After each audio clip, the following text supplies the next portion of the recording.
Cool. Welcome to episode 6 of the Salience Project. My name is Cosio, I'm Alexi Cortez. and today's guest is my mother, none other than Fedi Maria Yvette Cosio Altamirano. So here at the Salience Project, a little bit about ourselves. Here we discuss tools and protocols to increase and improve people's salience skills. Salience detection is considered to be a key attentional mechanism that facilitates learning and survival by enabling organisms to focus on their limited perception and cognitive resources on the most pertinent subset of available sensory data. Our goal is to help people build an internal relationship with their inner voice by learning to decode themselves. Decipher what makes you feel more like you and take away what takes away from you. The more data points, the better. We are conscious of the bottom-up sovereignty that creates salience and orients our behaviors towards long-term reward circuitry. We focus on mindfulness and discipline to help us make better choices. Recently, we have been building better interoceptive habits that can help us change our lifestyle and behavior to become more optimal versions of ourselves by being more comfortable in our own skin. We have been focusing recently on identity with the concept of being, doing, and becoming as character traits of your identity that help us plot the course of our own life. So that's a little bit of a recap on what we've been talking about recently. Our last episode was on self-esteem with our guest, Tatiana Miller, and that was a fantastic episode and really ties back into this concept of identity. And we were talking earlier about the purpose of identity and how understanding who you are can help you plot the course of your future. Lexi is the scientist on board, and he really understands the what, so the what we are, the human being side of things, the brain function, the neuroplasticity, the neuromodulators, et cetera, et cetera. And we've really been diving deep into the identity piece of things to help us navigate this world. So, Lexi, you want to do a little introduction on today's podcast? So basically we're already hitting on it. It's what are we as human beings, right? And then just discussing who are we in terms of our identity, personality, interests, the habits, the beliefs, and how all this kind of ties into how we can use these certain aspects of our biology in order to produce better brain states, right? So I'm not sure if we are going through with mainly focusing on gratitude, but it's definitely something that I've been paying a little bit more attention to. And the gratitude practice that I was kind of always doing, it turns out isn't really scientifically backed, which is like, just writing things down that you're thankful for, that you're grateful for. It turns out that isn't the most effective gratitude practice out there.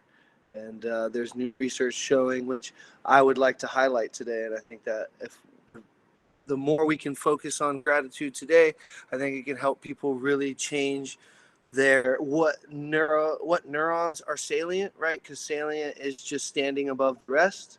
And then so when we're in a depressive state, the neurons that are more salient would be like the pain receptors, the anxiety, like these things that are associated with depression. And then when you're in a better mood, a happier state of mind, the neurons that are salient are associated with pleasure and things like feeling fulfilled and these other states that have association with, I guess, happiness, right? So gratitude practices can change where we lie in terms of salience.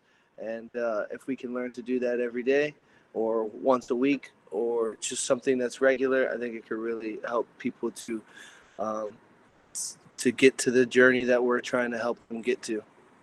Right? Absolutely. One thing that I want to highlight in what you said earlier was the focus of brain state.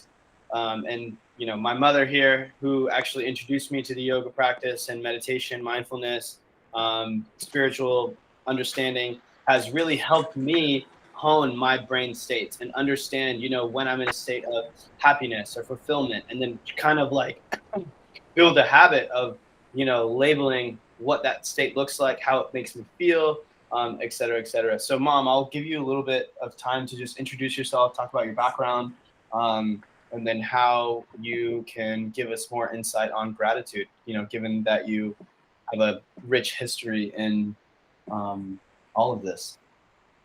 Well, my name is Yvette. I have been many things and done many things in my life as we move along in the journey of trying to establish what and where is our path of journey. And in a private path, which is what individuals should be able to be doing, we are raised as individuals and a part of a society, but we're not taught the importance of the privacy of being individuals. And in that private setting, being thankful for just breathing and realizing that every breath is a birth and a death. And when we put that together, I think in my background, what I've learned is that we are like a little cursor in a computer. We're just traveling everywhere. We just go like this and this, wherever the cursor takes us. But what is a really uniqueness into our spiritual path has to do with, at first, being grateful with our own bodies. From childhood, we don't know how powerful and the potential of our bodies, but from an age where you can think, this is what I can do with my brain, this is what I can do with, which starts shining when you go to school, this is what I can do with my body, which starts shining when you become an athlete or a non-athlete, or you have other interests and talents like music and writing and art and whatever.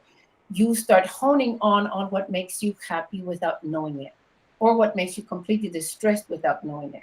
And at that point in time, being grateful to identify that is what's going to set the path for you to guide yourself into a deep awareness of who you are. Because we do a lot of things on a repetitive basis and on a pattern of trying to perform within a society and belong. And at the same time, we're all outstanding in ourselves, which is Salience is about. We do show, even in our crisis, parts of ourselves that need to be privately and uniquely explored. And as children, learning to ask questions about why they're feeling what they are, or why they're wanting to do things, or why some things impact them so much, where their only way to express themselves is through physical emotions, which they can't label, but they feel and they explore. That, I think, is the biggest point of how to start to move along in life. And how I learned that was I started at a very young age to realize that I was different because I was intelligent in the sense that I had vision. And that taught me to start paying attention and observing me in my participation with the world. At a very young age, I started work. I was an athlete all my life. And at a very young age, I started to be a teacher. So I've been in the wellness and Mental mental health psychology. business, psychology business for over 40 years of my life or more. And at that point, what I've learned through time is that we have our eyes out to the world when always we should be looking into each other for reflection. One of the things that I find very interesting, and that has to tie in with what I'm saying, is I have in my house mirrors everywhere, because we have been taught that we can't look at ourselves. That is not good. And when you look in the mirror and you realize that when you look in the mirror, you always focus on specific parts of your face or your body, then you realize that you have to look more within the skin, the gift of wrapping. And when you start doing that, you start realizing how your body talks to you, how your organs talk to you, how your mind, hello, you, how your dogs and pets talk to you for attention or whatever. But if you start looking in the mirror and really looking at what there is, that's what I learned in time. That every time that I was in a different setting, being in school setting or more society setting, it was the reflection of who they saw of me that started forming me, and that shook me because that was not what I was. So in the mirroring of the society around me is where I learned to say, wait a minute, what they see of me is really what is me. What I see of me is really what is there. And so starting to do that inward trip of saying, if they see this, is this what I am? If this is what I am, why can't I show it like that? Or why doesn't it becomes perceived as that? And that's what started making me read a lot of books, hear a lot of conferences, just study different venues of opportunity, of enrichment, to see how does all of this fall into my own puzzle. And that is what caused me to go into this program of saying, I got to learn something about me every day. And how do you do that? By looking in the mirror and being honest, being clear, without shame and without guilt, saying, this is what I felt today. This is what I am today. Is this what makes me feel happy? Or and the word happy is not good. Is this what makes me feel calm? That's my journey. Cool. So something you were saying in that, and because you're like, I love how you're. Hold on, there's a big plane going by. But I like how you're talking about like looking within, right? And then so would you say that like the more within that you look of yourself, the more self-exploration that allows you to look deeper into those around you, like into your clients or into your friends, and really like, so now you're starting to see the real image of them as well because you're able to see the real image of you. What do you think? I mean, while you're talking about that, that's what I started thinking about a little bit. So here's an example with people that you know on a close basis, which is basically your family. You know that there's something going on, and you ask them, "How are you?" And they go, "I'm fine." And I'm fine is just the very like masks today, the surface level, yeah. pandemic masks. Okay, you can see that their face doesn't show that they're fine. Their body doesn't show that they're fine. There's other stuff that they're fine. And so the question is, can we really be open about this? Can you even be open with yourself about this? And started thinking, I'm feeling this. Can I put a word to it? And that is one of the things that I learned. Put a word to what is happening right this very second. It's usually an adjective or an adverb. What is happening to me right now? And in that context, you start saying, well, I feel this, but the other people see all this as a translation. So how am I going to know what's really happening within me and how to make it grow or evolve if I don't know what it is? And here we are demanding that other people see us or understand us or figure us out when we have no clue about what's happening within us. So that inner combustion that happens there is what I think promotes people that are at a certain ability and capacity to be comfortable within their uncomfortableness, to be truthful. And that is something that we really need to cultivate, the truth about ourselves. A little bit about what you talked about there, Mom, is, understanding that, you have these abilities, or we have these abilities as human beings to feel, to think, to interocept, to believe, to change our beliefs. And, tying all of this back into gratitude, it's a way for people, right? Because a lot of the things that we've talked about here, Alexi, is training and like understanding how to like build patterns to train your brain and to train your mind and to train your body, et cetera, et cetera. Hi, Zui. Is the ability to train yourself to reach these, to cultivate these brain states so that when you do have moments of gratitude, it's actually sincere and deep. And it's plugging and pinging at the things that you really need to hit, right?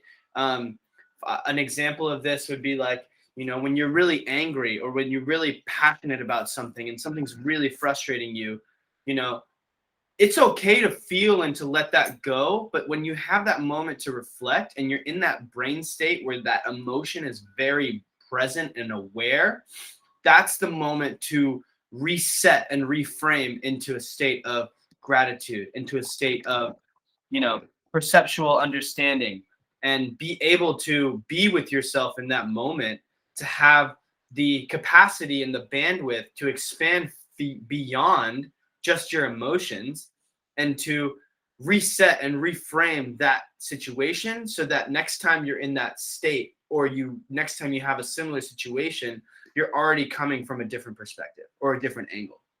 And I think that's a very, very powerful tool that we can use throughout to navigate life, to navigate the struggle, the strife, the grief. A huge example of that is when people die. We've been trained to mourn and to feel and to hurt. And that's part of the process. I'm not going to deny that, but I also think that it's a celebration of this person moving on to their next stage, right? Or this spiritual being continuing on in their journey. And that's another way to reframe that. Just as an example, I don't know if any of that resonated with you guys, but that's just No, absolutely. brought to my And so, attention. like, what you like when you talk about gra- gratitude and gratitude meditation, like the it has to be genuine and it has to be sincere, like for it to actually make a change in your brain state. Like, we can't lie to ourselves. Like, I can't be like, I'm thankful that Yvette said "fuck you," like. I can't lie to myself about that. I can't flip that around. So it's like, it's when it's truly genuine and sincere gratitude. That's when it can change the brain state, and that's why, like, writing things down doesn't really work. And like, so a proper gratitude meditation would be like receiving gratitude, right? So like the other day, one of my clients gave me a Christmas gift, very nice. They didn't need to do it. Like, I knew they did it out of the bottom of their heart because they respect what I'm doing for their children, right? And so they appreciate what I'm doing for their children. And that's genuine gratitude that they gave to me. That was me receiving it. And then so now, like, I can take that and use that and like write down what they did, and then like just remember that feeling I went through, and remember what emotions I felt when I received the gift, and how I thanked them back, and remembering all that's a proper gratitude meditation that will actually begin to change my brain state. And it could even be like me watching somebody else receiving gratitude. Like, as humans, we love a story, like a storyline, like movies, books, anything. Like, we naturally gravitate towards storylines. And then, so if you can tell yourself a good story of watching somebody receive gratitude, that will actually send the same signals in the same brain areas um, as you actually receiving it. And then those signals, it's in the prefrontal cortex. I can't remember exactly what part of the prefrontal cortex, but when that's higher activation, then feelings of pleasure and I can never say that word, like where you're feeling fulfilled. Satiation. Satiation, yeah, like a higher degree of that, which is just serotonin levels Right. increased. It's a higher degree of sensation, of like feeling sensation. And Lexi, you mentioned something super important, and I just had this aha moment. To be able to feel and express gratitude, not only to receive it, but to express it, one has to be authentic. If there is no authenticity in the thought, in the clear vision, in the act itself, if the belief is not authenticity, there will be no sense of gratitude. Absolutely. And in that it ties in with having clarity of who you are, what are your core beliefs, what makes you as a human being. In that vision of your own authenticity, then you can catch the authenticity of other people, and that's where the chemicals will start moving. The sensation would be of well-being, of, a place of this feels good, not only in my brain, but also in my heart. And when you can have that in your heart, then you can be grateful. Because sometimes we need to be grateful even in bad moments, or in moments when we do not have good sensations. And an example is when something doesn't happen our way. I have gone through my life thinking, oh, I wish this would happen, and I want this to happen, this blah, blah, blah. And I map it all out and I plan it all out, and it doesn't happen. And when it doesn't happen, we go, ah. But then in time, you will see that the master of the universe gives it to you when you can really benefit from it. And what you wanted back then is really not what you needed. And that's when you go, oh, I'm grateful this happened, even if it's years from today. And in that specific, authentic moment of this is why, this is when, now I know, that sensation of gratitude is what makes that all those chemicals bring you to a place where you need to look for it again. And then you have the desire of having others feel it too. in their ability to be receptive and at that specific present tiny moment be in gratitude. Absolutely.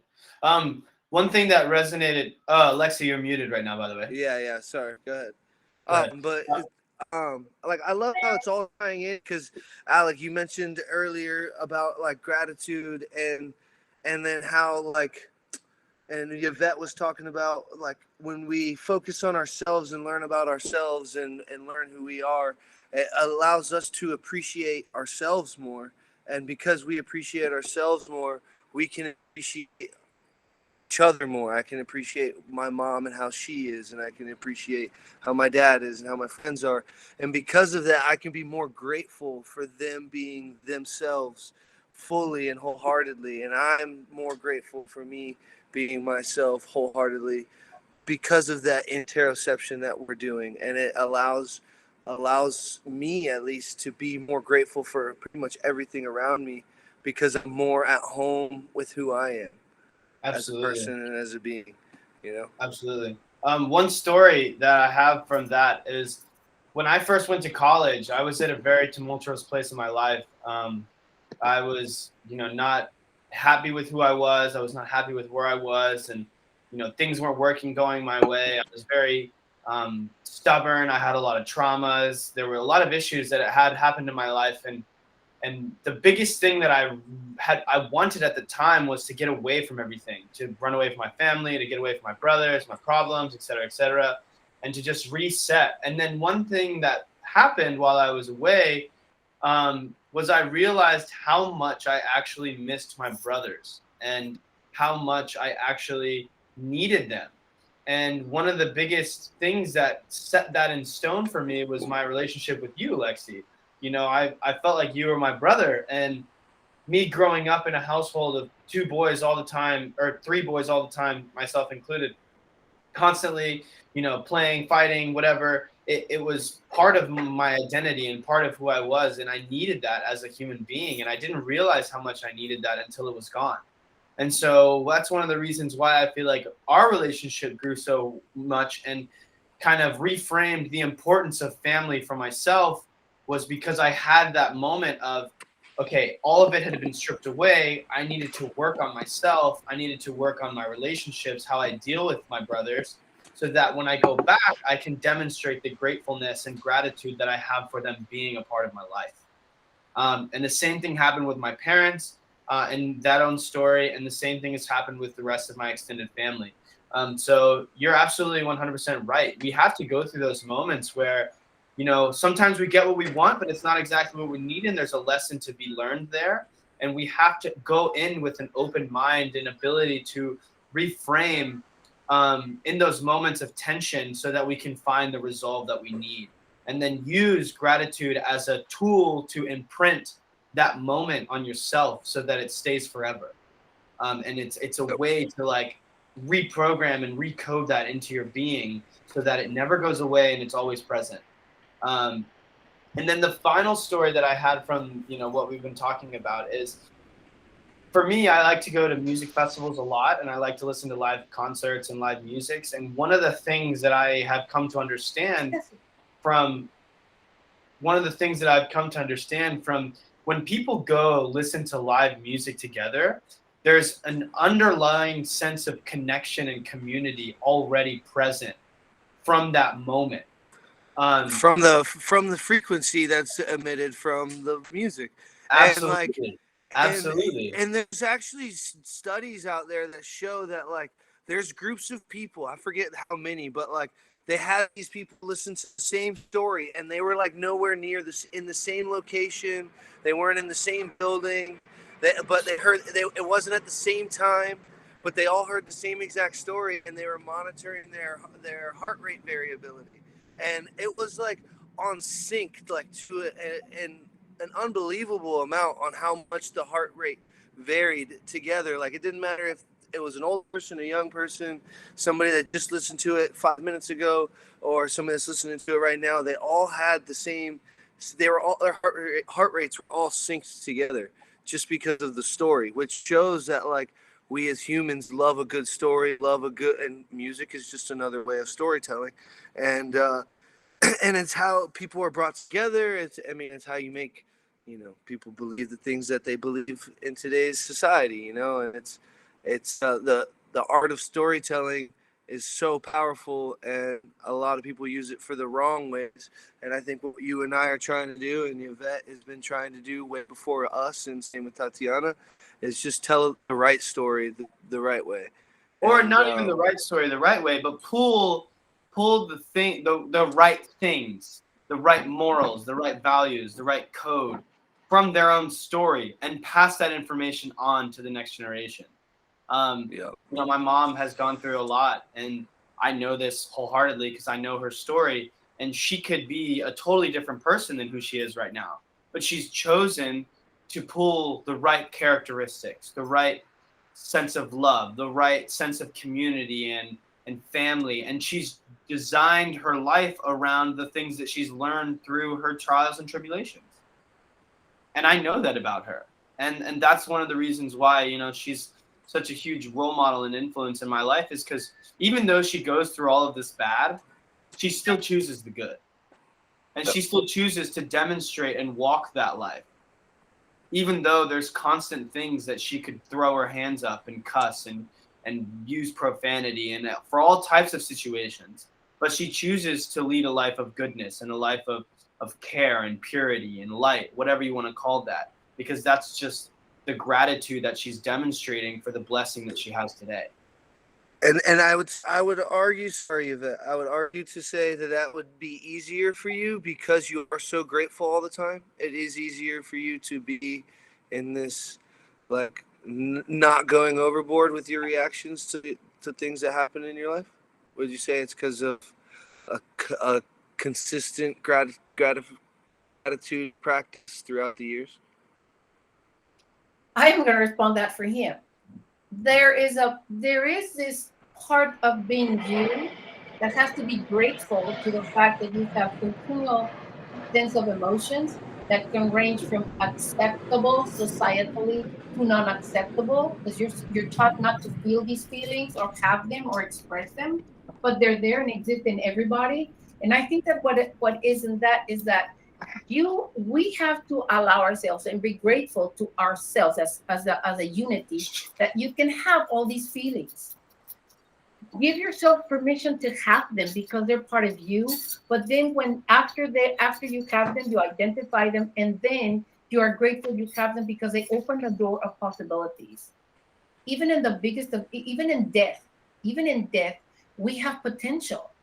The people that left have no potential, but what they left behind is a plethora of opportunities to choose betterness instead of worse. And that is how I think we should live our lives. A tragedy happens. How can I learn from it? How can I make it better? What is the importance of those that are around it to make things better and value things and be grateful for what we have?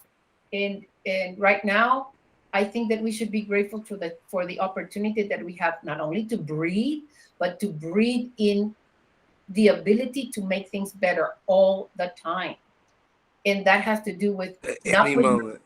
Yes, the being in the moment, but also taking what is this? How can this make me better and make everybody else better, so that we can give ourselves permission to always be. And I think that is what makes the basis of friendships. If you read and think of all the descriptions of friendship, is I can be who I am without the other person leaving me emotionally and physically. And that in itself is the gratitude of giving yourself permission to be you and the other person permission to receive you and also be themselves. In authentic ways. And that authenticity and the gratefulness for that can come from within. Bad things happen to everybody, or things that are not what we want. But in that, ideal. There's the lesson. That's the lesson. I am grateful that this bad thing happened to me, so that now I can do better, or I can learn. I'm not gonna use the do better anymore. Give me the chance to evolve and open my vision. Yeah, I like that. The chance to evolve, because yes, doing better it automatically puts in your head like that I'm not doing good enough right now. Yes, Absolutely. And it's like, no, you are doing good enough right now, but you could evolve to be more efficient. Absolutely. And Yeah. right, so one of my clients showed up, so I have to get started here in a second with her. I messed up my scheduling terribly, You're so good. I You're have good. to get off the call. But to like before I go, like, because all this makes me think of like just like how powerful the idea of a creator is, and like how an all-powerful creator that created us, because then that allows you to be grateful for everything, because it's all a gift. Every opportunity we have is a gift, and I think that's why a God or an Allah is so strong and so powerful, because like in order to, like we were talking about, in order to feel true gratification, it has to be genuine, it has to be authentic, and you have to receive it. And then so if there is a creator, which I believe wholeheartedly that there is, There then has to be now an everything endowment of a everything that I connection. have is received. Like, you know, the ability to Right. speak, the There ability to is walk, there is an the endowment of a connection. ability, you know, and like because you have that idea that there is somebody that's all powerful, all great, and that, like everything that I have in my life I've received as a gift, and it's a blessing to be here to do this. And then so because of that, I think all of us are able to tap into that and get into this mind frame, this mindset where it's okay. I can learn from this because this is a gift. I was given this opportunity. I can evolve from this because this is a Absolutely. gift. Because this is I an think opportunity. I think one last little key feature of your perspective, Alexi, is you have been endowed with this connection. Therefore, everything that you give back is going to be received because you have that holy connection. Yeah, So everything that I'm you with that. touch, everything that you, from a creator perspective, everything that you create, all the knowledge you pass on, it's all being received because you are a part of the whole picture. Exactly, and because I'm receiving it, that makes me want to give it more, because Mhm. it's not mine. It was already a gift. I want to share the gift of this knowledge, this wealth that I've, and I'm not talking about monetary wealth. I'm talking about just passion and knowledge and caring and understanding, a wealth and those characteristics that I want to share, and I'm grateful that I have the mindset to want to share that, you know, and Absolutely. because of that, that puts me in a good place. But yeah, I'm sorry for messing the schedule up. I love this call. I want to stay on it, but I gotta You're good. get to I'll it. chat with you All later. right. Have a All good We'll, day, right. bro. Love you we'll guys. meet Thank you so again. much. Love Thank you. you. Thank you. Yes. Yes. Bye. See ya. So, Mom, before we go, one thing that really resonated with me was, your concept of reframing, and I think our culture, Mexican culture, has done a really good job with that of death. The celebration of Dia de los Muertos is a culmination of understanding that we can honor death as a beautiful thing by remembering the powerful moments that these people had with us and honoring them and their lives, and instead of looking at it as like, for example, I don't want to talk about commercialized things, but Halloween is this like scary thing, and like death and like ghosts and things like that and spirits. It's like a beautiful ceremony, and it's a beautiful celebration of honoring these people and all of the beautiful things that they did throughout their lives.